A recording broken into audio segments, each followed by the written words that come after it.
Tu es en VAE aide-soignant. Eh bien, je t'invite là tout de suite maintenant à faire une seule chose. T'abonner, actionner la cloche de notification pour ne rien louper et puis nous donner un petit peu de force, ouais, mon équipe et moi-même, à travers cette chaîne. Comme tu peux le voir, pour certains d'entre vous, vous me connaissez déjà à travers une autre chaîne YouTube ou voire même en IFAS. Pourquoi ? Car je suis formatrice, je forme dans les IFAS et je suis membre du jury VAE et également de sélection. Aujourd'hui, nous sommes là, mon équipe et moi-même, pour vous aiguiller, à la fois dans la conception de votre dossier et même à l'oral.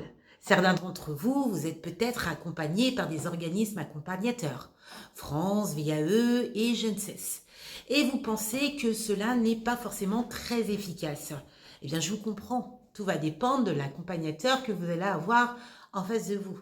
Il y a certains accompagnateurs qui ne sont même pas dans le domaine et vous aiguillent comme ils peuvent. Ils sont là pour corriger votre faute d'orthographe, voir si vous répondez correctement aux consignes, et ça reste juste ça.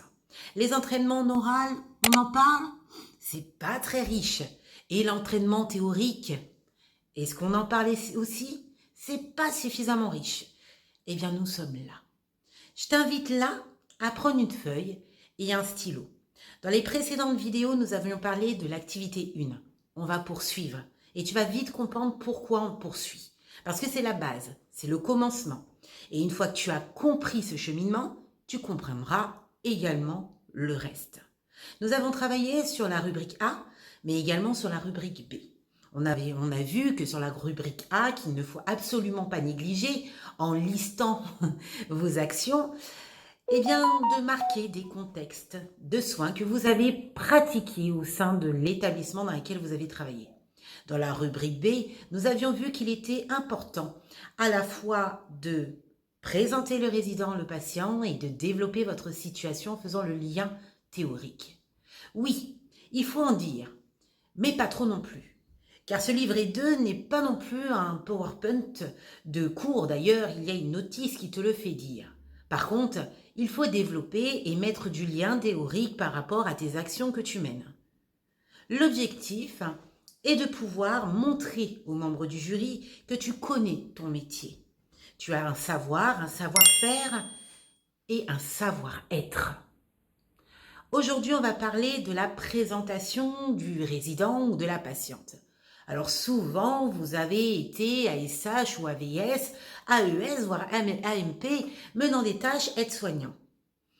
Et donc, dans la présentation de vos situations, vous vous appuyez sur le métier dans lequel vous exercez. Dans la présentation du patient et du résident, il ne faut pas négliger les points. Il faut que le jury puisse identifier dès la première lecture quel type de patient ou voire même résident il aura à faire.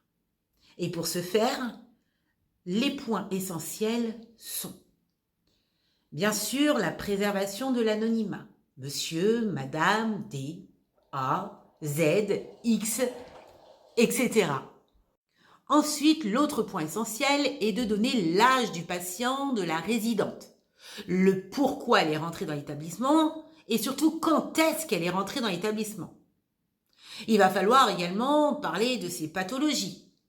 Oui, pourquoi le maintien à domicile n'est plus d'actualité? Est-ce qu'elle est en perte d'autonomie? D'ailleurs, quel est son GIR?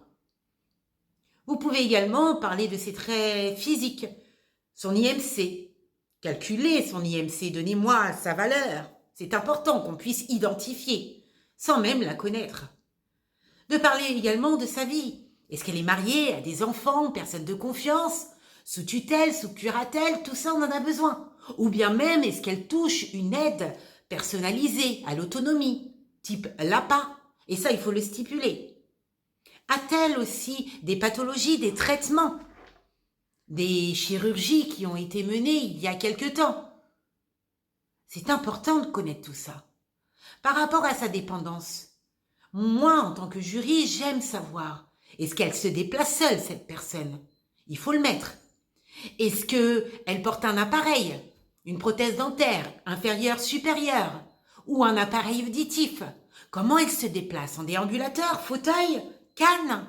Est-ce qu'elle a besoin d'une aide humaine pour se déplacer ou faire ses transferts? Est-ce qu'un moyen matériel est mis en place? Est-ce qu'elle a des choses qui ont été prescrites, telles que la barrière de sécurité ou un tapis au sol? Quelles sont les demandes des diététiciennes s'il y a un régime alimentaire spécifique? Tout ça, on a besoin de savoir pour identifier le patient ou la résidente. On a besoin de ces éléments. De savoir si cette personne a des troubles de la déglutition ou de la parole, est-elle aphasique? Est-ce qu'elle dort bien? Est-ce qu'elle est plutôt sociable? Ou au contraire, est-ce qu'elle est souvent dans le refus de soins? Et pourquoi? Est-ce qu'elle a eu des loisirs dans le passé? Qu'est-ce qu'elle aime? Qu'est-ce qui lui fait vibrer? Est-ce qu'il y a un accompagnement spécifique qui amènerait à une prise en soin favorable? Des habitudes? Tout ça, on a besoin de savoir dans la description de la résidente ou du patient ou de la patiente. Et donc ça, c'est à toi de jouer avant même de décrire ta situation. D'ailleurs, un autre petit point. Il est important que tu mettes un titre avant même de décrire le patient ou la résidente. Par exemple, accompagnement d'une toilette partielle au lit, au lavabo, peu importe. Mais il est important qu'on puisse identifier pour la suite. Et ensuite, tu présentes la résidente ou le patient ou la patiente. Une fois que c'est fait, on passe directement à la situation en question. Comme tu peux le voir dans le livret 2, il y a des consignes et des questionnements, notamment dans la rubrique B. Eh bien, il faut suivre les questionnements et y répondre. Et ça, c'est ta rédaction. D'ailleurs, je tiens à te préciser, si tu as besoin d'aide, si tu as besoin d'un accompagnement avec des professionnels qui t'aident également à faire le lien avec l'aspect théorique, qui t'accompagnent à la fois pour ton dossier par rapport à ton dossier livret 2 et t'entraînent en intensité en oral jusqu'à le passage devant le jury, eh bien plusieurs sessions ouvrent ses portes. Tu n'as qu'une chose à faire, aller sur le lien directement sur le profil ou en commentaire épinglé. C'est la session académique. Aujourd'hui, je tiens à te dire que nous avions ouvert depuis février 2025 4 sessions. Et dans ces 4 sessions, aujourd'hui, je touche encore du bois, nous avons fait aucune erreur. Chaque personne qui est passée chez nous ont réussi jusqu'à maintenant.